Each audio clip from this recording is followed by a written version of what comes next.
Жизнь одного человека унесла страшная авария на трассе М7 в Зеленодольском районе. По предварительным данным, водитель «Лады Ларгус», не снижая скорости, въехал в стоящий грузовик. Его водитель остановился на обочине, чтобы проверить исправность своей машины. Айрат Назипов был на месте.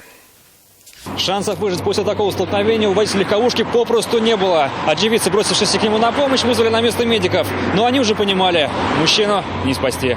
Прибывшие на место медики констатировали смерть водителя «Лады». По рассказам очевидцев, мужчина начал перестраиваться прямо на стоячий грузовик. Думаете, плохо, да, стало?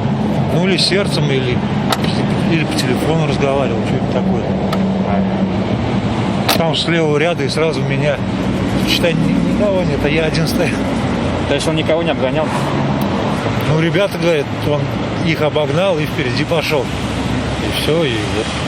Уж когда сюда подъезжать начали, он уже вам не по той дороге, получается, перестроился прямо в вас. Ну, получается, да. Водитель грузовика отметил, ехал в сторону Казани на загрузку товара. Не доехав до поселка Новониколаевский, заметил неисправность в своей машине. Тогда остановился на обочине и стал разбираться, в чем же дело. Сразу удар был? Не сразу. Я вышел, посмотрел, сел в машину. И все, и клещ, удар, и клещ, и все. А аварийные знаки выставили или световые приборы? Так я только остановился, какой я посмотрел и сразу же. То есть не успели, да, получается? Не успел даже. Точную картину произошедшего и степень вины водителя грузовика предстоит определить уже следователям. Айрат Назипов, Наиль Абдуллин, вызов 112.